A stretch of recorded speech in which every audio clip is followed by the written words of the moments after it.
Banten adalah salah satu kesultanan yang sangat maju pada abad ke-17 Masehi. Banten menjadi pusat perdagangan yang menarik banyak pedagang dari berbagai negara. Contohnya seperti Eropa, Persia, India, dan juga Cina.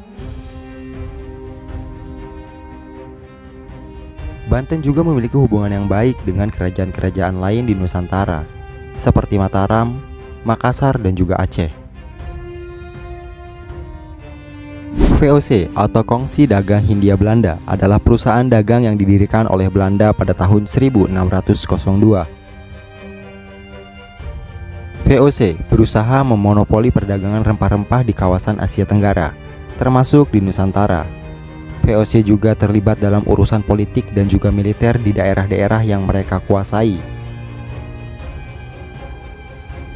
VOC ini tertarik untuk menguasai Banten karena Banten memiliki komoditas lada yang sangat diminati di Eropa. VOC juga ingin menghalangi perdagangan antara Banten dengan negara-negara lain, terutama Cina dan juga Inggris. VOC ini juga berusaha menjalin hubungan dagang dengan Banten, tetapi mendapat penolakan dari Sultan Ageng Tirtayasa yang memimpin Banten sejak tahun 1631. Sultan Ageng Tirtayasa adalah seorang pemimpin yang bijaksana, berani, dan juga visioner. Ia ingin menjaga kemerdekaan dan kemakmuran Banten dari campur tangan VOC. Ia juga ingin menyatukan seluruh Nusantara di bawah bendera Islam.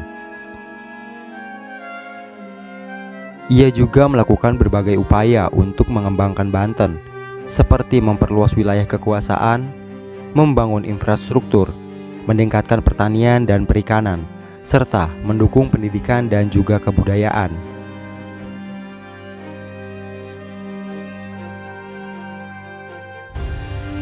Perlawanan Banten terhadap VOC dimulai sejak awal kedatangan Belanda di Banten pada tahun 1596. Saat itu, Belanda dipimpin oleh Cornelis de Houtman yang bersikap kasar dan juga sombong terhadap penduduk pesisir Banten. Akibatnya, Belanda pun diusir oleh rakyat Banten dan harus meninggalkan daerah itu. Perlawanan Banten terhadap VOC semakin meningkat pada masa pemerintahan Sultan Ageng Tirtayasa. Berikut ini adalah beberapa bentuk perlawanan yang dilakukan oleh Sultan Ageng Tirtayasa dan juga rakyat Banten. Yang pertama, mereka berhasil merusak kebun tebu milik VOC di Batavia pada tahun 1656.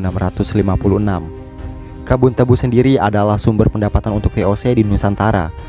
Dengan merusak kebun tebu tersebut, Sultan Ageng Tirtayasa ingin melemahkan ekonomi VOC.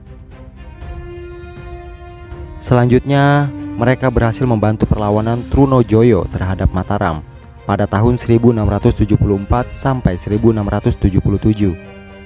Trunojoyo adalah seorang pemberontak yang menentang kekuasaan Sultan Agung dari Mataram. Sultan Agung adalah sekutu VOC yang bersedia membayar upeti kepada VOC. Dengan membantu Trunojoyo, Sultan Ageng Tirtayasa ingin mengganggu hubungan antara Mataram dengan VOC.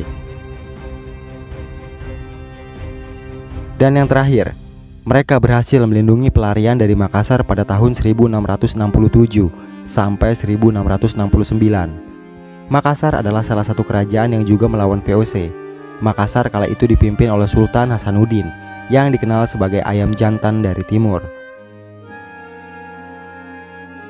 Pada tahun 1667, Makassar dikalahkan oleh VOC dan harus menandatangani perjanjian Bongaya yang sangat merugikan Makassar. Beberapa orang Makassar yang tidak mau tunduk kepada VOC akhirnya melarikan diri ke Banten dan mendapat perlindungan dari Sultan Ageng Tirtayasa. Perlawanan Banten terhadap VOC mengalami kemunduran karena adanya perselisihan antara Sultan Ageng Tirtayasa dengan putra mahkotanya, yaitu Sultan Haji. Sultan Haji adalah seorang pemuda yang ambisius dan tidak sabar untuk menggantikan ayahnya sebagai sultan. ia juga tidak setuju dengan kebijakan ayahnya yang anti VOC. Ia lebih memilih untuk bekerja sama dengan VOC demi kepentingan pribadi dan juga kelompoknya. VOC lalu memanfaatkan konflik antara ayah dan juga anak ini dengan melakukan politik adu domba. VOC menghasut Sultan Haji untuk memberontak terhadap ayahnya dan menjanjikan bantuan militer dan juga ekonomi kepada Sultan Haji ini. Sultan Haji pun tergiur dengan tawaran VOC dan membuat perjanjian rahasia dengan VOC pada tahun 1680. Dan pada tahun 1681 terjadi perang saudara antara pasukan Sultan Ageng Tirtayasa dan juga pasukan Sultan Haji yang dibantu oleh VOC. Perang saudara ini berlangsung selama 3 tahun dan mengakibatkan banyak korban jiwa dan juga kerusakan. Pada akhirnya, pasukan Sultan Ageng Tirtayasa kalah dan Sultan Ageng Tirtayasa sendiri ditangkap oleh VOC pada tahun 1683. Saat itu ia langsung dibawa ke Batavia sebagai tahanan dan juga akhirnya wafat pada tahun 1692. Sementara itu Sultan Haji menjadi sultan boneka yang harus tunduk kepada VOC. Ia harus menyerahkan sebagian besar wilayah, hak, dan juga kekayaan Banten kepada VOC. Ia juga harus menghentikan perdagangan dengan negara-negara lain dan hanya boleh berdagang dengan VOC. Dengan demikian, Banten kehilangan kemerdekaan dan juga kemakmurannya.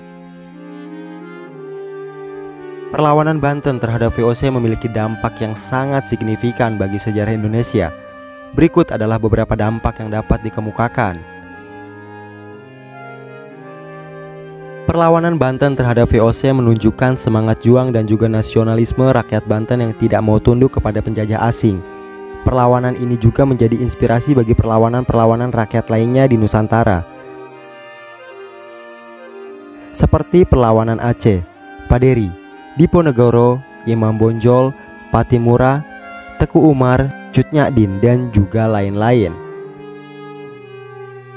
Perlawanan Banten terhadap VOC mengguncang kekuatan dan kestabilan VOC di Nusantara.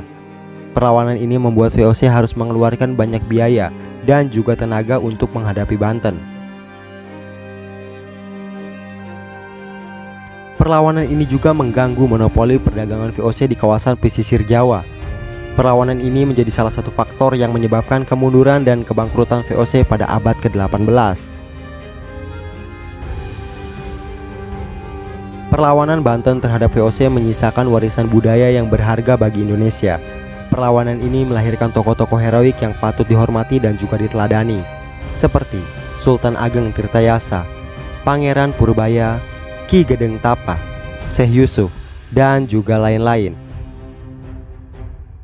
Perlawanan ini juga meninggalkan jejak-jejak sejarah yang dapat dilihat hingga kini, seperti Istana Surosoan, Keraton Kaibon, Masjid Agung Banten, Benteng Spilwich, Makam Sultan Ageng Tirtayasa, dan lain-lain. Kesimpulan, perlawanan Banten terhadap VOC adalah salah satu peristiwa penting dalam sejarah Indonesia. Perlawanan ini merupakan bentuk perjuangan rakyat Banten yang dipimpin oleh Sultan Ageng Tirtayasa untuk mempertahankan kemerdekaan dan juga kemakmuran Banten dari cengkeraman VOC. Perlawanan ini diketahui berlangsung selama lebih dari 80 tahun dengan berbagai bentuk dan juga strategi. Perlawanan ini juga harus berakhir dengan kekalahan Banten akibat adanya pengkhianatan dari Sultan Haji yang bekerja sama dengan VOC. Perlawanan ini memiliki dampak yang sangat besar bagi sejarah Indonesia, baik dari segi politik, ekonomi maupun budaya.